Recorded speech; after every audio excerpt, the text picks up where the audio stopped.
tabu da morte vem acompanhado porque muitas vezes a pessoa que tentou o suicídio chega ao ato e chega a se suicidar. Nós não falamos cometer suicídio, e sim a pessoa que tentou o suicídio. O que acontece em relação a isso, tá? É uma dor insuportável. Quem trabalha no hospital ou já trabalhou, faz estágio, nós temos uma linha que a gente pergunta assim, de 0 a 10, quanto você está sentindo de dor? E aí a pessoa fala 8, 9, 10.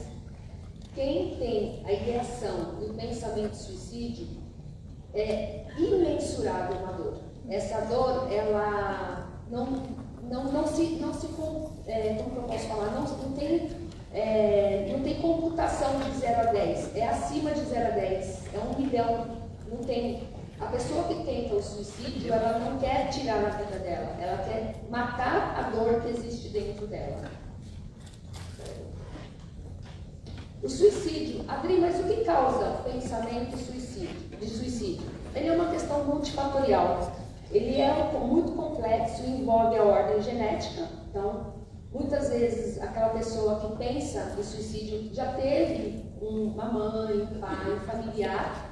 Então, para eu resolver o problema que eu estou sentindo, bom, se minha mãe tentou suicídio, se matou, então também vou fazer a mesma coisa. De ordem psicológica, sociológica, biológica e também teológica, por conta dos pensamentos enrijecidos, dos dogmas que a igreja traz para todos nós. Tá? Como eu disse, um sofrimento intenso, psíquico muito grande, uma dor insuportável, e também gera uma questão de saúde pública que as pessoas acabam não dando atenção para esse fator. Só dão atenção agora, setembro vai se falar muito de suicídio, né? Mas não é somente setembro, gente, é o ano todo que precisa falar de suicídio. Reconhecendo os riscos para o suicídio, a gente precisa, nós, psicólogos, vocês, futuros psicólogos, é preciso reconhecer. Uma palavrinha errada, talvez a gente fala dentro de um consultório ou dentro do hospital, a gente pode sim induzir ao mesmo, tá? Então, temos 2 fatores, o fator predisponentes e os fatores precipitantes. O fator predisponente vem acompanhado da história da pessoa. Então, se a mãe, o tio, como eu tinha falado, então eu vou ter uma modelagem psíquica e vou fazer a mesma coisa, eu vou repetir o mesmo padrão em todos os problemas que eu tiver. Transtornos psiquiátricos, tá? Então está envolvido muitas questões de transtornos psiquiátricos como a depressão bipolar. A depressão bipolar ela vem na mania, então ela está super bem, e aí ela cai para a depressão grave, e aí a pessoa fala assim, não, mas até ontem fulano estava bem, e agora não está mais, agora ela está pensando em suicídio, deprimiu. É frescura, isso é falta de Deus. Não, tá? É uma depressão bipolar. Borderline, tá? E a esquizofrenia. Traumas e abusos sexuais. Então, abusos sexuais da infância, você vai tendo esse trauma, essa ferida existencial ao longo da sua vida. Chega na fase adulta, tem a gota d'água, e aí um problema que você tem, você vai pensar, né, no suicídio. Doenças e dores crônicas. Então, pessoas que estavam super bem de saúde, de repente tem uma notícia de uma doença, um câncer, fibromialgia, onde tem dores muito fortes. Então, para tentar tirar aquela dor, eu vou pensar em suicídio, tá? Perda de emprego e dificuldades financeiras também leva a pessoa a pensar em suicídio. E tem os precipitantes, que é aquela gota d'água.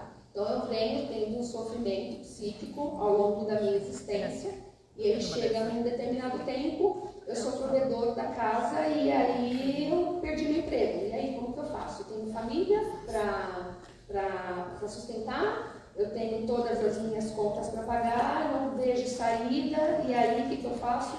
Tento suicídio. A instabilidade das emoções, então eu tenho aquela emoção que ora eu estou bem, ora não estou, ora estou, então não consigo lidar com tudo isso. E aí vem os pensamentos de suicídio. A impulsividade, principalmente nos adolescentes. Os adolescentes, eles são muito permeados de impulsividade, porque já fazem parte da adolescência, são envolvidos pelos hormônios, né? Tem a comunicação verbal, direta e indireta, chega numa amiga, chega na mãe, não estou aguentando mais, quero me matar. Não, imagina, pelo amor de Deus, não fala isso. Não, vamos tirar isso da cabeça, pense em outra coisa, vamos arrumar um trabalho. Não. Né? Ou indiretamente, só quero dormir, estou muito cansada, não quero fazer nada, eu tenho vontade de dormir, não acordar mais. Não tem direta e indireta, tá? Nós temos a situação de alerta que a gente chama na psicologia de alerta 3D, que é a desesperança. Então, para as pessoas que ao longo de sua vida se sente muito desesperançada, quando perde a esperança, a luz do fim do túnel, ela também vai pensar em suicídio, tá? Aquela pessoa que se sente muito desamparada, eu ouço muito isso no meu consultório. Estou me sentindo muito desamparada, não tenho ninguém para ficar comigo, não vejo luz no fim do túnel. E o desespero. Estou desesperada, perdi o meu emprego, sou provedor da família, não sei o que fazer. A única coisa que passa na minha cabeça é tentar me matar. Pensamento, ideação, suicídio. Tá? Reconhecer as dores agudas da existência. Eu tenho dores físicas. O que eu tenho que fazer? Eu preciso ir ao médico para tomar uma medicação e resolver a minha situação. Não, a pessoa pensa, a coisa mais fácil que tem que fazer é tentar o suicídio e acabar com tudo isso. Elas não conseguem pensar nas pessoas, nos seus entes queridos, que vão deixar o sofrimento tanto quanto dela ou até mais. Tá? Pessoas que não legitimam a sua dor. Tá? Então você chega lá com uma crise de ansiedade, querendo morrer, o médico e a enfermagem vai lá e falam: nossa, você tomou remédio? Deveria ter feito pior, deveria ter atirado na linha do trem. O sofrimento, a tristeza excessiva, muito tempo, tá? A tristeza é diferente da depressão. A tristeza tem começo, meio e fim. Ela dura mais ou menos uns 3 meses assim, mas ela persiste, a tristeza, e ela, dia e noite, a pessoa não consegue dormir, vem de sono pensando naquela tristeza, sem fim, então ela vai pensar em suicídio. Tá? Refere-se pensar e planejar o suicídio, isso é uma ideação. Tá? Então, o que eu fico? Bom, se eu tenho um problema, para eu resolver esse meu problema, como diz o Eduardo Sherman, eu vou tentar o suicídio, como que eu vou fazer? Então, ele vai planejar, a pessoa vai planejar o suicídio. Ela vai falar: bom, quando minha mãe não estiver em casa, meu marido não estiver em casa, tem remédio, tem faca, corda no pescoço. Ela vai começar a bolar, porque está com uma ideação, já não está mais pensando, e sim já está na ideação planejando o suicídio. Tá? Perda de sentido da vida. Tudo que faz não tem sentido. O trabalho é por obrigação, o estudo é por obrigação, ficar casada com aquele marido ou ficar casada com aquela esposa é uma obrigação. Os filhos não dão sentido para a vida. A perda de sentido na vida é muito grande para pacientes assim, quando eu trato, eles não têm sentido na vida. Uma desarmonia existencial muito grande. Eu não sei o que eu faço, eu estou perdido na vida. Então, também tem essa do pensamento e ideação. E uma das situações que é bastante comum, tá, é a intolerância em aceitar as coisas como elas são. Tá? Mas não é desse jeito que eu planejei. Não é assim. Não. Tá? A gente costuma falar, tá, em suicídio, que a vida não é como a gente gostaria que fosse. A vida não é como a gente quer. A vida é como ela é. A gente precisa aceitar. E o pensamento da pessoa que tenta o suicídio, ele é muito rígido. É daquela forma e tem que ser daquela forma. Então tem permeada de uma dor muito grande, porque eu não consigo aceitar a vida como ela é. Ela deveria ser do jeito que eu queria.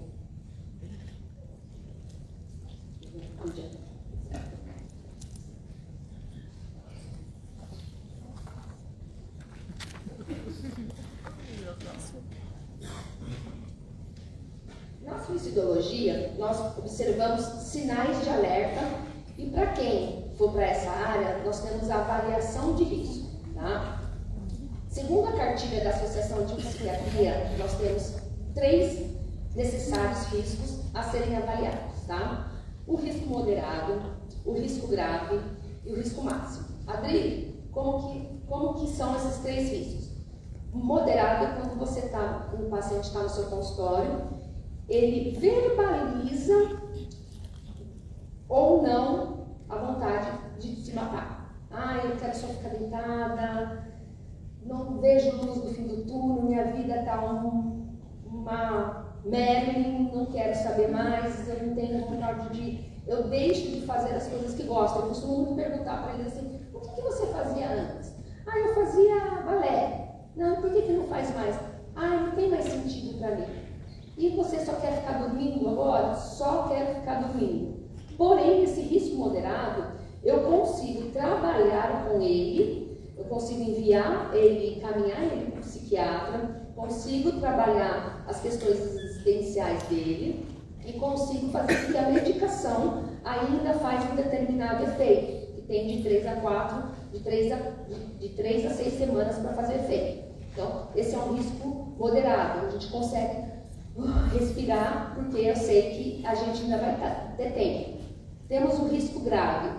Peraí, a nossa anteninha já acende. Por que esse risco grave? Eu preciso avisar, se for menor de idade, eu chamo os pais, preciso avisar esses pais, eu preciso que tirem as medicações de perto, preciso que tirem objetos pontiagudos, tesoura, e peço sempre para uma pessoa ficar junto, não deixe ficar sozinho. E nisso a medicação também já está fazendo efeito, tá? Risco máximo. Risco máximo é sair do consultório, já mando para internação, já ligo para o psiquiatra, a gente já faz uma comunicação e a gente já manda para internação, porque a pessoa já está falando, se eu sair daqui, eu vou me jogar na frente de um ônibus, tá? São esses 3 riscos que a gente precisa avaliar, tá? E o processo da tomada de decisão de nós, psicólogos, e priorizar aquilo que tem que ser feito. Então, essa avaliação, ela precisa ser muito bem minuciosa para eu poder saber o que eu tenho que fazer naquele momento. Porque senão, uma respiração a mais, a gente acaba perdendo o paciente. Eles não vêm para brincar. Se eles verbalizarem, eu quero me matar, a gente precisa tomar a providência o mais rápido possível. Nós temos a prevenção e a pós-venção. Talvez as pessoas não conseguem entender. Acho que vocês já ouviram alguém aqui ouviu falar em pós-venção de suicídio? Não. Já? Poucas pessoas, né? Bom, então vamos lá. A prevenção, ela precisa do tratamento, a pessoa precisa do tratamento psiquiátrico e é um dos pilares mais importantes da prevenção. Não tem como tratar a paciente com pensamento de suicídio sem medicação. Transcende a profissão de psicólogo, tá? Precisa buscar ajuda com um profissional capacitado em psicologia, né, de preferência em suicidologia, porque tem todo um manejo a ser tratado aí em relação aos questionamentos, a conversa com ele, porque ele acaba trazendo bastante ferida emocional para nós, que são bastantes, viu, pessoal? Rede de apoio. Eu preciso ver com esse paciente quem são a rede de apoio. Muitos não têm rede de apoio, tá? E quando tem, não acreditam no suicídio. Acham que é frescura. Nossa, eu não consigo colocar na minha cabeça como essa pessoa pode tentar se matar. Como que essa pessoa tem tudo, o que eu mais ouço, tem de tudo que quer se matar. Eu falo, não é a questão de ter, é a questão de ser, é sentir. Ele está sentindo uma dor enorme que não consegue lidar com essa dor. E a parte mais fácil é tentando suicídio, tá? Informações futuras para a nossa geração, precisa se falar. Gente, a gente precisa levantar essa bandeira e falar mais sobre o suicídio, tá? Ter essas conscientizações de que as pessoas, sim, elas tentam e muitas vezes conseguem se matar. Né? E a psicoeducação em faculdades, em empresas, escolas. Hoje está tendo bastante, graças a Deus, eu falo que tem bastante empresa que vem atrás de mim, para a gente poder trabalhar essa questão aí e conscientizar de que o suicídio não é brincadeira, não é frescura, não é falta do que fazer, não é falta de Deus, tá? E aí, pós-venção, o rapaz ali falou, né? O que é pós-venção? O objetivo do pós-venção é o cuidado que a gente faz com os familiares de pacientes enlutados por suicídio, tá? É uma dor também existencial muito grande, pacientes, familiares que perdem seus filhos, que perdem seus maridos, suas esposas, suas mães, tá? Hoje, a cada 40 segundos tem um suicídio no mundo. A OMS traz a cada 40 segundos.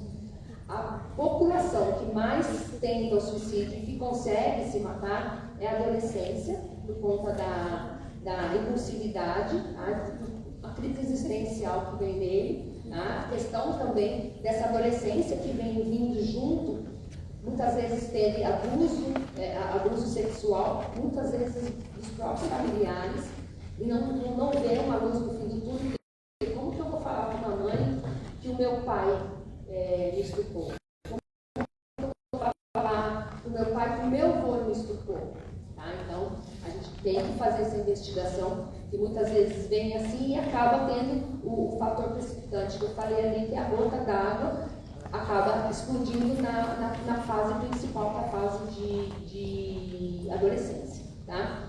Na pós-venção, a gente faz o acolhimento com essa família, a gente também faz o tratamento com eles, a gente passa a trazer esse familiar para nós e o principal, sem julgamento.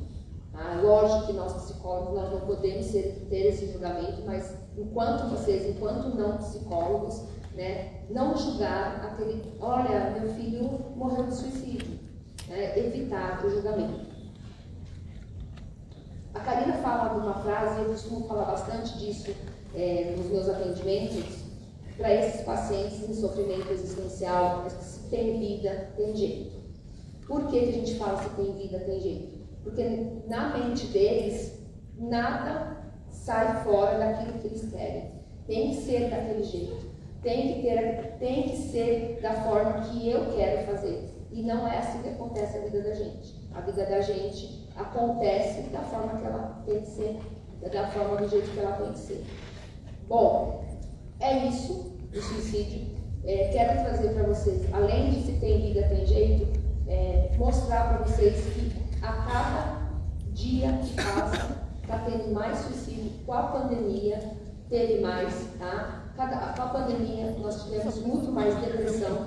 A depressão também ela é um dos 3Ds. Tá? Provavelmente a pessoa entra em depressão grave, depressão, a gente chama de depressão séria, com ideação suicida. Também tem, eu não falei aqui, o comportamento autolesivo, que a gente também pode ter aí um diagnóstico antes do suicídio.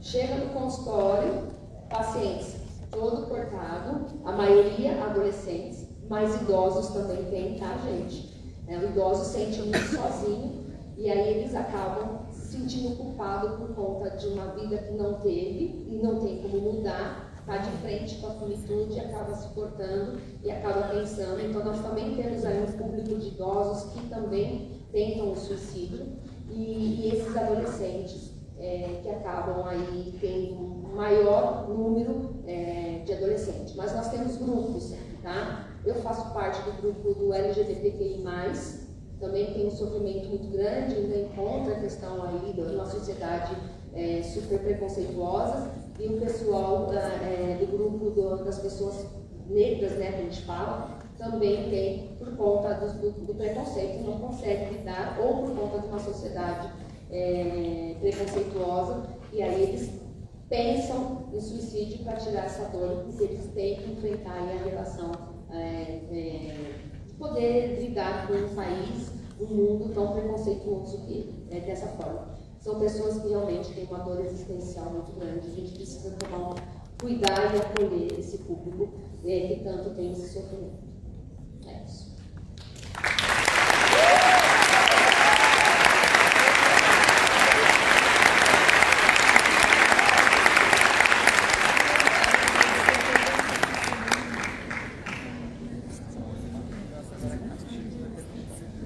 Ótima palestra, Diana.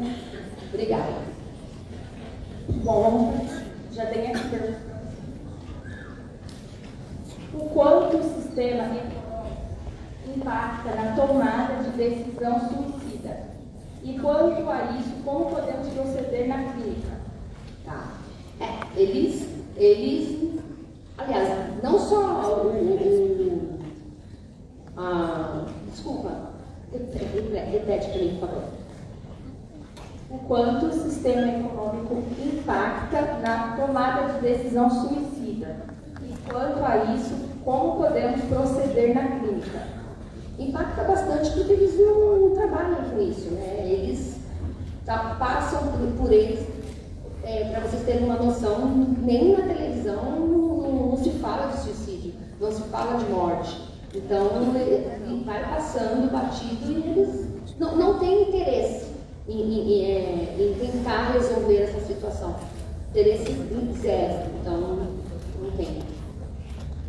Tem pergunta na plateia? Gigante? Boa noite. Boa noite. A minha pergunta é, você falou sobre o TAB, transtorno afetivo bipolar? Isso. Como é que ele funciona? Você sai da mania para a depressão num salto só? Ou ele vai devagar chegando à depressão? O que você vê no seu dia a dia, no seu consultório, enfim, nos seus atendimentos, por gentileza? Tá.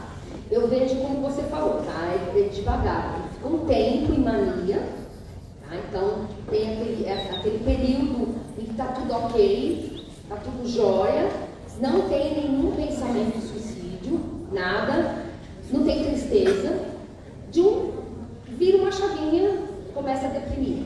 Aí a depressão da bipolaridade, ela é uma depressão que ela já vem grave.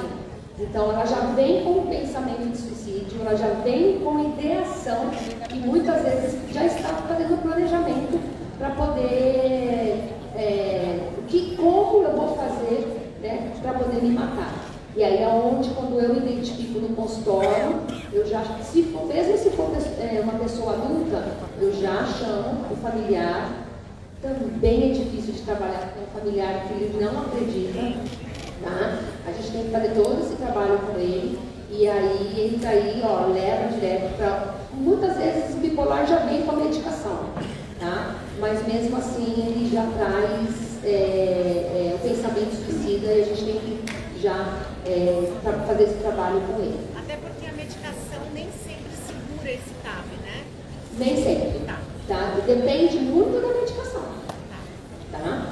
Obrigada. Imagina. Vamos começar as formas, depois eu passo para a plateia. Qual sua opinião, CGV, já que não é exigido uma formação de psicólogo para a atuação nesse centro? Tá?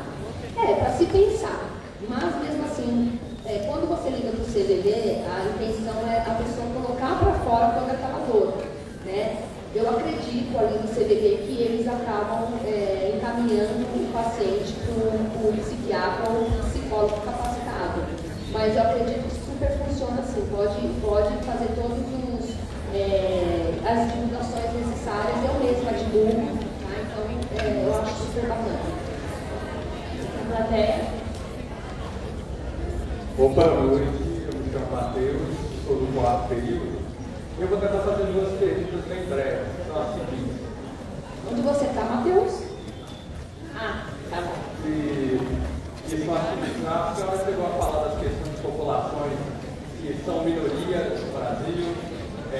Hoje, como essas pessoas têm um acesso concreto e real à psicologia junto ao Sistema Único de Saúde? E minha outra pergunta é a seguinte. Nos últimos 6 meses, houve um rebuliço na internet acerca do cineasta Jean Godard, que teve o suicídio assistido na Suíça, que foi aprovado. No meio acadêmico brasileiro, no meio social, se dialoga acerca da eutanásia, sobre a psicologia, mas como todas as áreas da saúde, se fala sobre o suicídio assistido e sobre a eutanásia? Tá bom, vamos lá. A primeira pergunta, ele refaz a pergunta, por favor, tem 2 perguntas, não dá.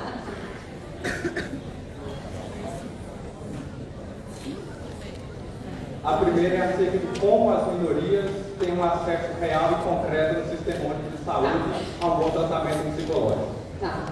O Sistema Único de Saúde, eles têm os psicólogos, mas não capacitados para suicídio, mas nós temos ONGs, tá?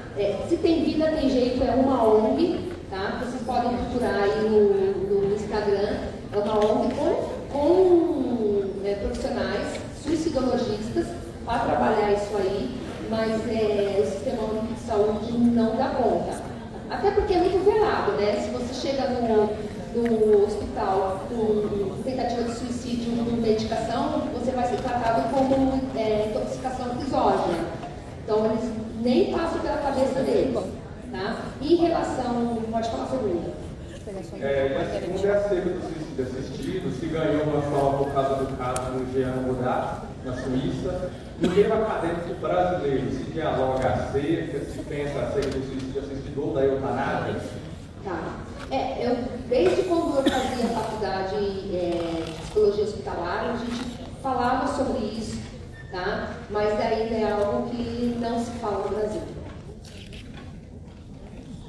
Gostaria de saber se no CAPS ou existe um programa abordagens específicas para abordar o indivíduo que já tentou ou tem tendência suicida. Eu vou falar pelo CAPS meu lá de Osasco, tá? Não tem. Tá? Eu acabo, alguns pacientes vêm do CAPS, né, porque não tem psicólogos suicidologistas, né, e acabam aí até sofrendo um certo preconceito do próprio psicólogo. Vocês podem não acreditar, mas é mais pura verdade. Plateia. Boa noite. Eu gostaria, primeiro apresentando, eu sou o William, eu estou no segundo semestre de psicologia e diante de um tema tão desafiador assim, para todo mundo que está aqui, tão dramático, né, que traz muitas vezes, eu queria saber qual tipo de preparo teórico e o estudante de psicologia tem que ter e também que tipo de preparo emocional o estudante tem que ter para poder atuar nessa área de suicidologia. Tá. Bom, fazendo um bom curso de suicídio, tá? Hoje nós conseguimos ter bastante. E terapia. Não tem jeito. Nós temos que fazer terapia para saber separar o que é nosso, o que é do próprio paciente. Tá? Eu perdi um paciente, era para eu atendê-lo na segunda-feira à noite, eu mandei confirmação na parte da tarde. E quando chegou na parte da tarde, quem respondeu foi a irmã do paciente e ele tinha se suicidado. Então, você acaba ficando, né, mexe, mas você precisa, quem quer essa área de suicídio, precisa fazer terapia para poder trabalhar o seu emocional. Você acaba encontrando aí, raspando com as suas dores existenciais, e aí você fala, você trava. Então, um conselho que eu dou para vocês aí, comecem a fazer terapia o mais rápido possível, que vocês, se caso, bom, para a psicologia já fazem, mas se querem suicídio e hospitalar, façam o mais rápido possível. Como podemos ajudar um adolescente que está tendo pensamentos suicidas, vivendo em um ambiente familiar hostil, como agressão física, verbal, abuso sexual e etc.? Talvez, separadamente, o nome do pai e ou da mãe poderia agravar esse quadro ainda mais, mesmo que este seja o abusador? Acolhimento, tá? E uma das falas que não pode ocorrer é: se eu fosse você, sairia da sua casa. Se eu fosse você, denunciaria. Se eu fosse... Não, esquece, não fala isso. O que eu posso te ajudar? O que a gente pode fazer junto para você sair dessa sua dor existencial? O que você pensa em fazer?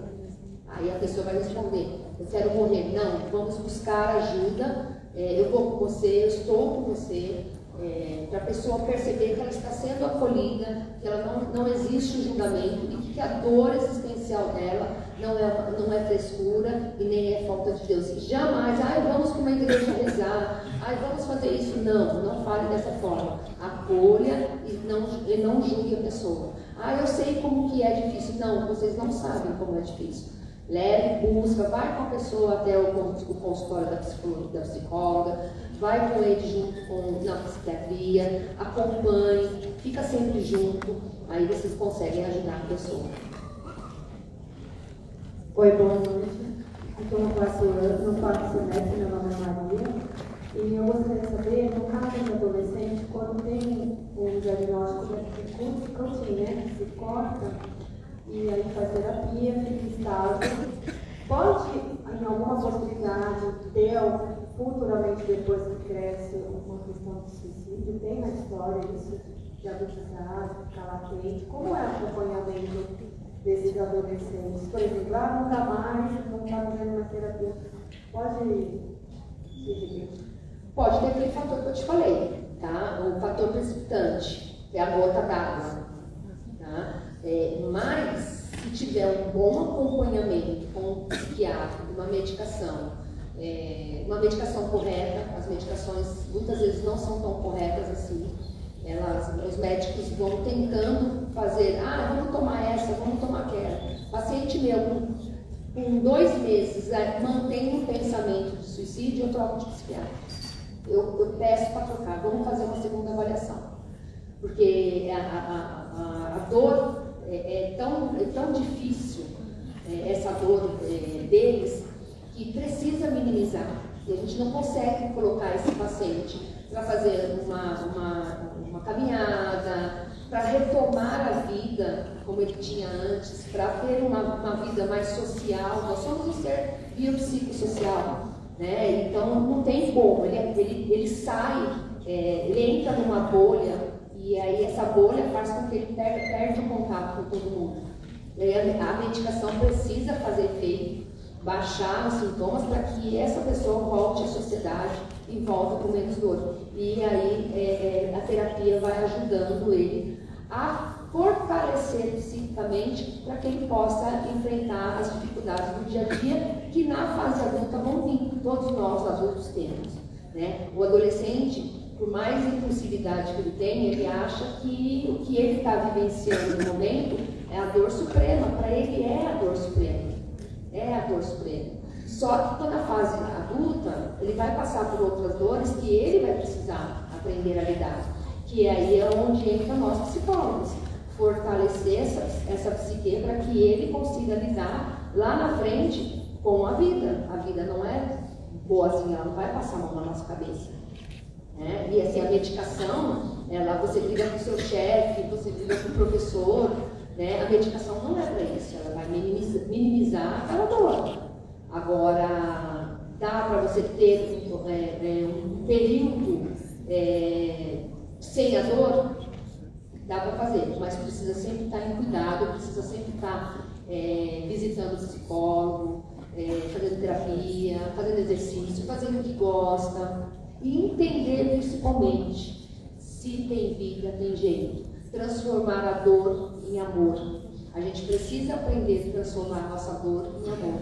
A gente precisa aprender um sentimento inóspito que nós temos na nossa vida, a gente pode enfrentar, a gente consegue lidar. E aí é onde entra nós, suicidologistas. Tá? Dar força e fortalecer essa psique. Respondi? Boa noite. Primeiro, eu queria agradecer pela palestra, eu gostei muito, achei muito interessante.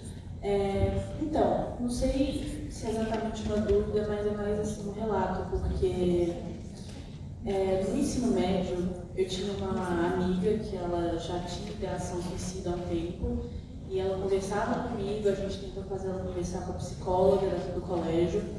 E eu ia na casa dela, ela estava assim, claramente mal, e eu falava o nome dela, e ela fazia acompanhamento psiquiátrico, ela ia na terapeuta e não tinha melhora. E assim, aí ela tentou, teve tentativa de suicídio por overdose, não conseguiu, e depois disso, assim, ela prosseguiu com a vida social, mas assim, claramente abalada, cortando relações sociais. Então, assim, parece que tem um limite até onde a gente consegue ajudar. E aí, nesse caso, eu queria te fazer uma pergunta. quando você encara um caso desse, você sente que você chegou ao limite de ajuda, que a pessoa já faz terapia, ela já tem acompanhamento psicológico, psiquiátrico, os amigos estão presentes, a família está presente, tem algo a mais para fazer ou é tipo, realmente está nas mãos da pessoa? Posso não? Clara, então, Clara, realmente às vezes acontece, tá? Talvez não bate e não vai. O que eu faço, tá? Eu costumo, primeiro eu troco de psiquiatra, para ver se a medicação está funcionando. Convoco a família, vamos estruturar essa família, né? Para que consiga apoiar e acolher essa pessoa e vamos observar. Eles observam lá e eu observo no consultório. Se eu perceber que não está funcionando, eu encaminho para um outro profissional de psicologia, tá? Uma outra suicidologista, tá? A questão não sou eu perder o paciente. Eu vou ficar sem meu paciente. Não, eu quero ver aquele paciente bem. E se não for o suficiente para ele, e talvez ele não, por algum motivo, não está querendo mais, vamos trocar de paciente. Vamos trocar de psicólogo. A Priscila é velhinha, gente. É velhinha, a memória não está muito boa, não. Tá? Mas é possível, sim. Tá? Ficou tudo bem depois que você ficou sabendo dela? Ficou tudo bem? Tá indo, assim. Atualmente essa minha amiga de Belo Horizonte, mora aqui em São Paulo, e ela cortou contato, assim, eu tentei retomar, mas assim, é um laço que realmente é muito difícil de conseguir de volta, porque ela tá meio que assim, se isolando. Puxa. Então a situação é complicada. É um sofrimento muito grande. Acolha, se você tiver contato com ele, acolha, tá? Abraça, faz um carinho, manda um mimo, a pessoa precisa se sentir bastante querida, né? Se sente muito desamparado, desamparo é uma dor muito grande, né? Me sentir muito sozinha, e me sentir sem pertencimento, tá? É o que acontece com os grupos minoritários, eu falei com o rapaz lá em cima, né? Não tem um sentimento de pertencimento, e aí é onde vem o sentimento de desamparo, de desesperança. Mas qualquer coisa conta comigo, tá? Ou então, se caso ela quiser, você fala para ela entrar no grupo Se Tem Vida Tem Jeito no Instagram, e aí o atendimento lá é gratuito. Pode ser que ela me pega lá, porque eu também sou voluntária. Tá bom? Olá, boa noite. Sou o Leonardo, primeiro semestre de Psicologia. Duas perguntinhas assim, relativamente simples. A primeira é para um amigo meu e a segunda é para mim mesmo. No caso, em que grau de periculosidade dá um paciente em que ele diz que ele não quer se matar, mas ele tem um pensamento suicida e a idealização suicida? E a segunda, eu queria saber se você tem conhecimento sobre estudos e pesquisas que estão tido, principalmente lá fora, com o uso de psicodélicos para tratamento de depressão, principalmente aquela depressão quando o paciente não o remédio, né? Onde a depressão não tem feito efeitos e tudo mais. E o que você acha sobre isso? Tá. Bom, o carnabidiol, tem alguns psiquiatras que estão fazendo bastante uso e está tendo um ótimo resultado. Tá? Eu conheço só uma psiquiatra que faz esse trabalho. Então, para depressão grave, é excelente. Mas ainda aqui no Brasil, né, precisa de autorização. Eu super acredito no carnabidiol, porque o uso de drogas, álcool, acabei não falando, não dando tempo de falar, mas o álcool e as outras drogas acabam potencializando, tá, o pensamento de suicídio. Então é bom evitar, porque hoje mistura muito, tá? Hoje as pessoas acabam usando, vamos imaginar, maconha, por conta do carnabidiol, que faz bem, então hoje eu vou usar maconha para melhorar a minha ansiedade, para melhorar a minha depressão, mas não, o carnabidiol. Então, alguns psiquiatras estão fazendo uso e está funcionando super bem, tá? Segunda pergunta. No caso do paciente, só uma coisa que eu ia perguntar, carnabidiol no caso não é um psicodélico. O psicodélico está mais com LSD, psilocibina, tem muito MDMA nos Estados Unidos.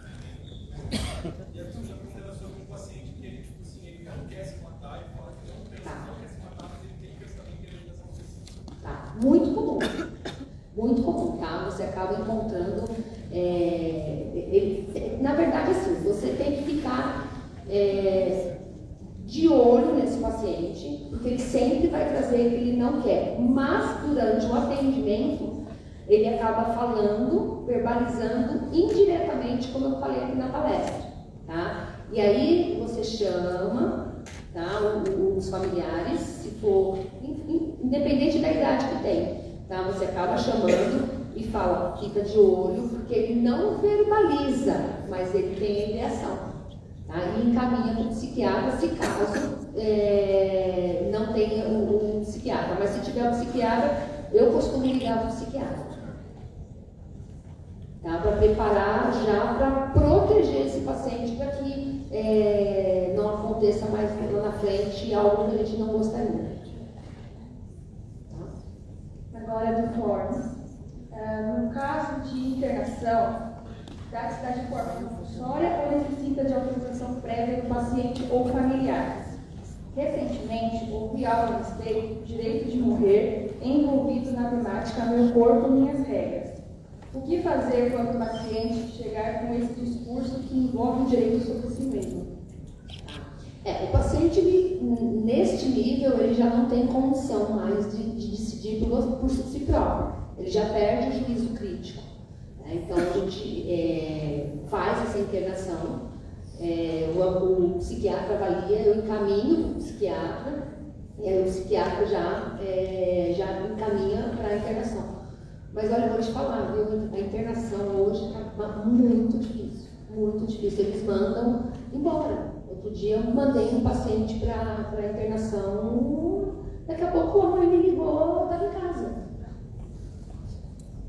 Né? Então, assim, é perigoso, as pessoas, aquilo que eu falo para vocês, as pessoas não acreditam no suicídio.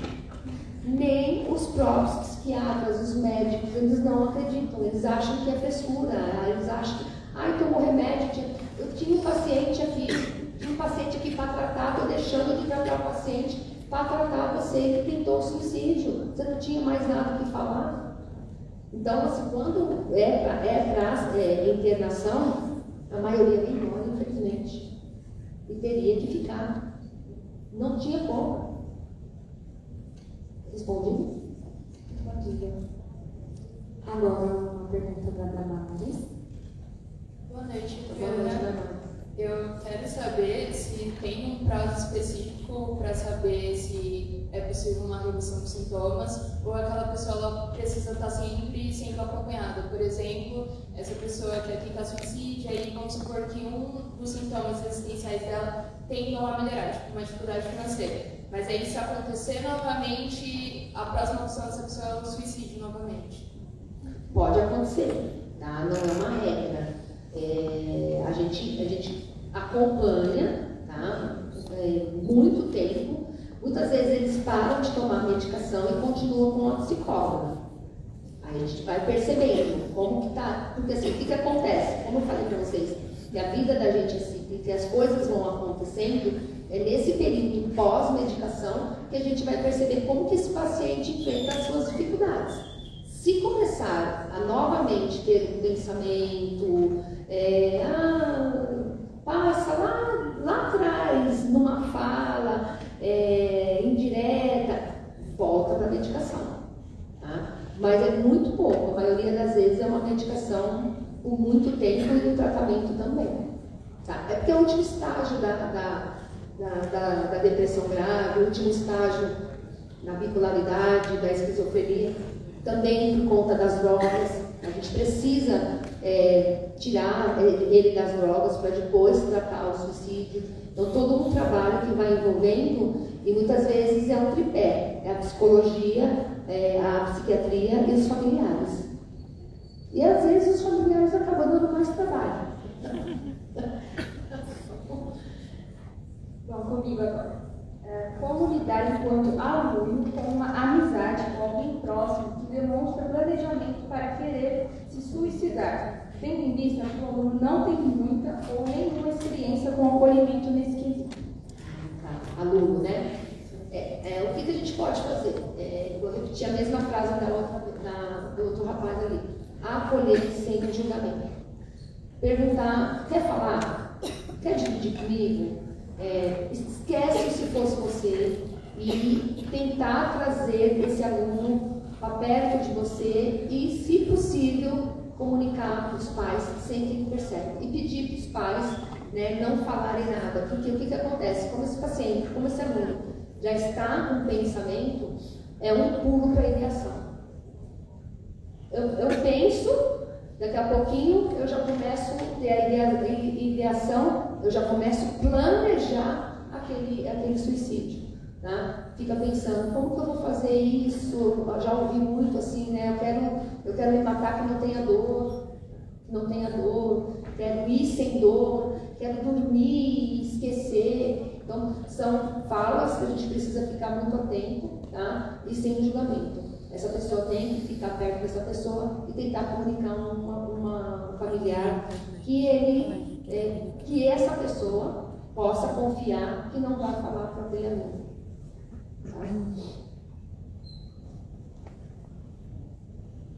Boa noite, meu nome é Guilherme.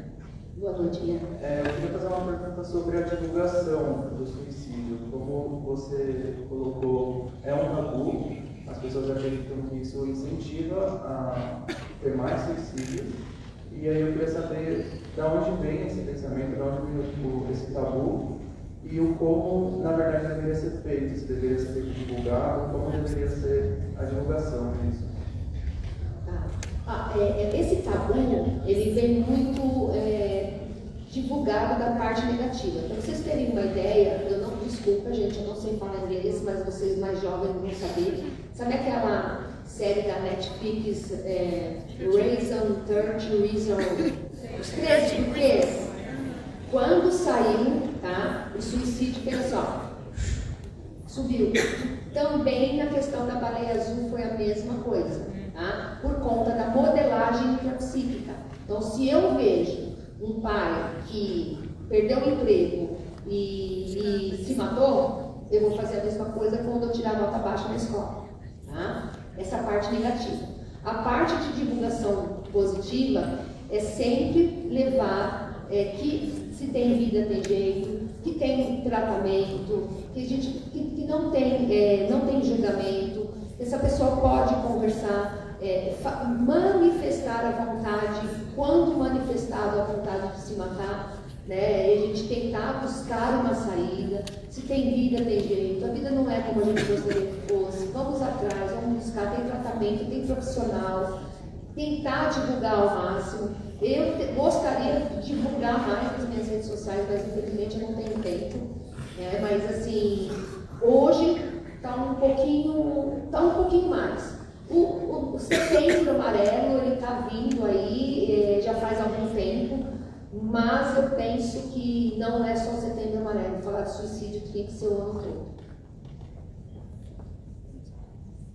Agora a Ana. Olá, eu sou do 5º semestre e eu tenho uma dúvida. Alana. Achei. Eu acompanho há algum tempo na minha família mesmo, né? Minha irmã, ela passa por um transtorno e ela vem apresentando alguns desde, vamos dizer, aproximadamente uns 2 a 3 anos. E eu acompanho um pouquinho, mesmo que de longe, agora ela está mais perto para fazer o tratamento, né? E eu percebo uma dificuldade muito grande dos psicólogos ou até mesmo dos psiquiatras em realmente chegar no diagnóstico, né? Então ela já foi diagnosticada com borderline, ela já foi diagnosticada com transtorno bipolar, ela já foi diagnosticada com depressão. Cada vez que ela apresenta, cada vez que ela vai em algum determinado lugar, o médico, o psiquiatra, eles apresentam uma coisa diferente, dando para ela medicamentos e coisas diferentes. Então, ela tem apresentado crises aproximadamente de 6 em 6 meses, chegando até mesmo a ser internada durante um período de 6 meses. Isso continua, né? Então, é um pouco triste para a gente que vive como familiar, até ter uma questão emocional, para dar o apoio emocional que essa outra pessoa precisa. Então, minha dúvida principal para você é: o que você indicaria para uma família que passa por isso? Tá? Bom, o acolhimento é fundamental, né? Não é só a pessoa que tentou suicídio, mas a família também é bastante difícil lidar com isso, principalmente quando tem um suicídio ou um borderline que tem comportamentos autolesivos, eles não conseguem entender o porquê que a pessoa faz, o porquê que a pessoa age dessa forma, né? Mas é incansável tentar achar um profissional que tenta fazer com que ela consiga olhar para essa dor que tanto ela quer matar dentro dela. Ela não quer tirar a vida dela, ela quer matar a dor que está dentro dela que ela não consegue. Pode ser vários fatores ao longo da existência dela e a familiar fica impotente, porque não consegue lidar. O familiar não consegue entender o que a minha filha, a minha sobrinha tem, eu quero ajudar e não consigo. Muitas vezes acaba atrapalhando. Porque entra aquilo que eu falo para vocês, né? Se eu fosse você, imagina, a vida é tão linda, a vida é tão maravilhosa, não vai fazer isso. Não é dessa forma que tem que agir. Ela precisa trabalhar a dor que ela está tentando matar. A gente precisa descobrir dentro dos atendimentos qual que é essa dor. E quando a gente descobre, a gente consegue ter um grande êxito no nosso resultado.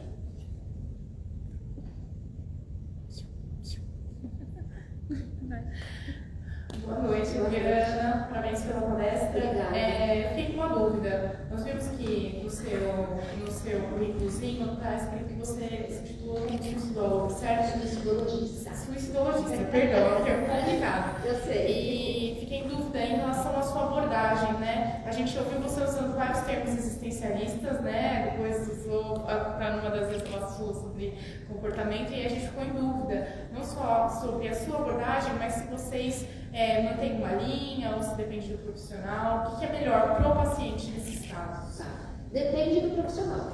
Tá? No meu grupo mesmo formaram psicanálise, TCC, gestalt terapia. Eu vou puxar a sardinha para o meu, humanista existencial, é olhar a dor do paciente, colocar ele em contato, né, com a sua existência. Então, para mim, o que resolve, os pacientes gostam bastante dessa abordagem. Né? Eu fujo um pouquinho das técnicas. Eu gosto, assim, desculpa para aqueles que gostam de TCC, mas a gente não tem como trabalhar sem limpar a ferida. Se a gente não limpa a ferida, se eu vou pronto-socorro e eu mostro a minha mão e ela tampa, vai necrosar. Eu preciso olhar para ela e ela limpar. E aí depois eu vou olhar para ela vai estar lá uma mancha, mas aquela dor não vai me incomodar. E é nesse processo que eu consigo trabalhar com os meus pacientes. Eu coloco eles de cara com a dor, para depois a gente fazer fazer com que eles tenham uma resiliência, um encorajamento para poder enfrentar as dificuldades da vida. E é só assim que eles conseguem fazer. Nada contra os outros, tá, gente? Mas, para mim, eu prefiro a humanista existencial. Mas cada um tem a sua dentro da sua psicologia. Tá bom, obrigada. Comigo. Se a pessoa diz, gostaria de ter coragem de me matar, mas eu não tenho, ela se encaixa em algum risco? Se encaixa, porque uma hora ela vai ter. William? A minha pergunta é mais ou menos nessa linha. Pelos sinais de identificação do suicídio, a pessoa começa verbalizando pensamento e depois ideação. Primeira pergunta, assim, será que existe uma categoria de pacientes que verbalizam, mas na verdade eles só estão em busca de atenção? Tá? Primeiro, se existe esse tipo de paciente e como identificar se existe. Tá. A gente costuma falar que também esse chamar a atenção também é um ato de comunicação. Na verdade, o suicídio também é um ato de comunicar-se, comunicar aquela dor que está consumindo ele. Só que como ele está em volta de pessoas ou de uma sociedade que acha que o suicídio ele é frescura, ele vai falar. Quanto mais ele se cala, mais ele se fecha, mais ele vai brotando o suicídio na cabeça dele. Se ele chega e verbaliza para um profissional ou para um amigo e fala, olha, como a pergunta dela, né? Eu tenho vontade de me matar, mas eu não tenho coragem, a gente vai falar assim, o que eu posso fazer para te ajudar? Que dor é essa? A frase, e quando eu trabalhava em hospital, eu já chegava no paciente, o que você quer matar? Você não quer tirar a sua vida, você quer matar uma dor que está aí dentro. Você tem vontade de falar da sua dor? Vamos falar sobre ela? E aí ele traz à tona toda a dor que ele tem. Tá? Então, é essa frase que precisa ser falada e que muitas vezes, como eu disse ali na palestra, as pessoas não têm coragem. Então, o que eles falam? Quer chamar atenção. Mas, na verdade, é um ato de comunicar aquilo que eu estou sentindo. Eu não vou chegar e falar, eu estou com um problema X. Ele vai tentar comunicar a todo momento para aquela família que está doendo. Poxa, está doendo, não tem ninguém para me ajudar. Eu preciso de ajuda. Só que também, infelizmente, as pessoas não são obrigadas a saber de tudo, né? E aí é onde que é a questão. Certo? Respondeu? Oi, boa noite. A minha pergunta, na verdade, é sobre a parte da automotivação. Como profissional dentro do consultório e como pessoa, acho que bastante da gente tem uma situação dessa próxima, como a gente lida com esse tipo de situação, qual é a melhor forma de prosseguir, passar a orientação para a pessoa, tanto no consultório quanto na parte pessoal? Tá. O autolesionamento, né? Hoje a gente fala autolesionamento, antigamente era automutilação, né? Hoje nós não podemos mais falar dessa forma. Mas o autolesionamento é uma dor e é uma raiva que eles não conseguem lidar com essa raiva. Tá? E aí eles querem punir. Então, é raiva, é culpa, é ódio. Então, a gente precisa tentar entender e fazer com que esse paciente traga para nós, né? Então, quando ele mostra o braço assim, né? Nossa, cara, você tava... Eu meio que sou uma psicóloga que falo na língua dos adolescentes. Nossa, cara, você tá com muita raiva. Opa, você não quer compartilhar comigo? Aí ele desmonta, aí ele traz. Aí a gente vai entender o porquê que ele está fazendo isso. Mas uma coisa é colada com a outra, tá? Ele tem um autolesionamento, se não tratado, tá? Porque tem um autolesionamento não suicida, tá? Ele só autolesiona, mas tem um autolesionamento que em seguida vem acompanhado com suicídio. Respondido? A última aqui embaixo. Oi, meu nome é Vanessa, estou no segundo semestre e fora do consultório, se a gente topar com alguém em uma crise, porque eu ajudei alguém que estava na janela e foi bem difícil. Você ajudou alguém? Tá, conseguiu? Sim. Parabéns. Mais uma vida que a gente consegue salvar.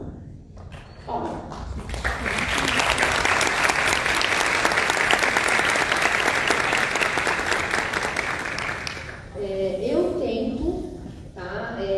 Fora do consultório, eu não sou Adriana psicóloga, eu não sou Adriana suicidologista. Eu sou Adriana Caramelo, mãe, mulher, prima, amiga. Mas quando eu observo, às vezes eu estou em algum lugar, assim, eu observo um bracinho cortado, ou uma fala assim, aí eu chego perto, você quer ajuda?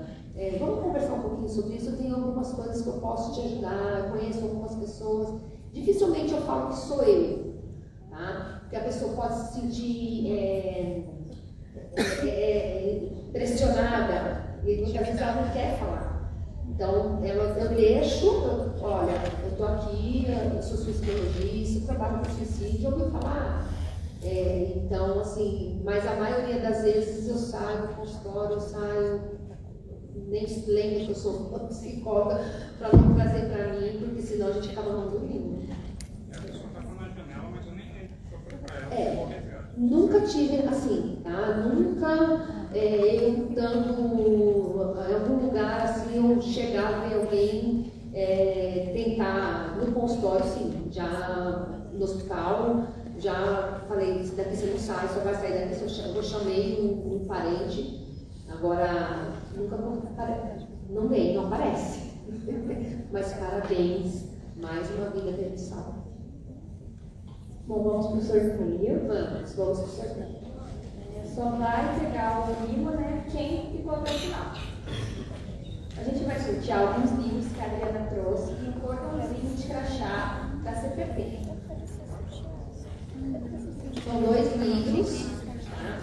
Um é Mulheres Invisíveis. O meu capítulo é A Culpa Não É Sua, Assuma Seu Lugar.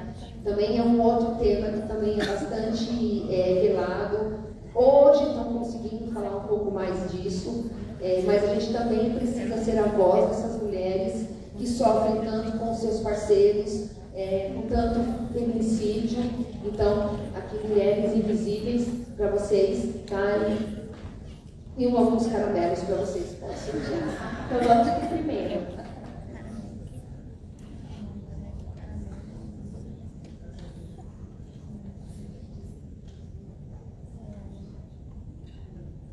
Alice Miranda dos Santos. Tá aqui?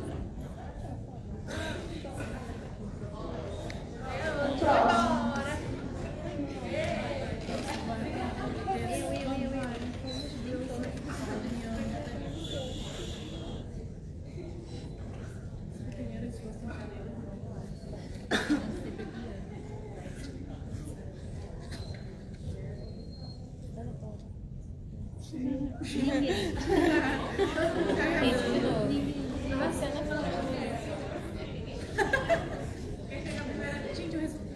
Vocês estão burlando.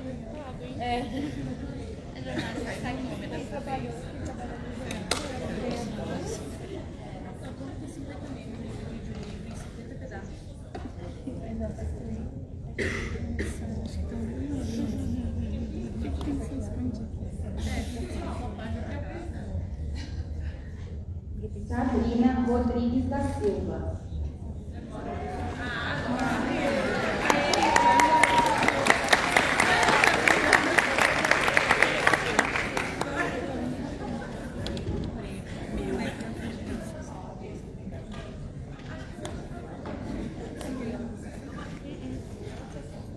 Tem alguém?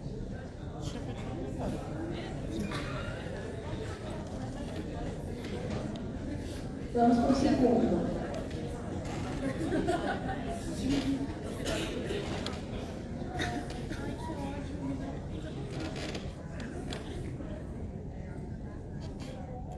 Estela L. Vieira Descar. Gente, a Estela já foi. Vou embora. Vamos para o terceiro, quarto. Mas eu pego.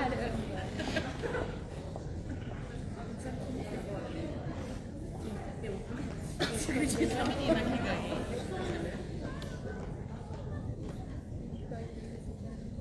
Lara Helena de Assis. Agora. A gente vai por aí. No momento a gente chega ali. Gabriela Abreu.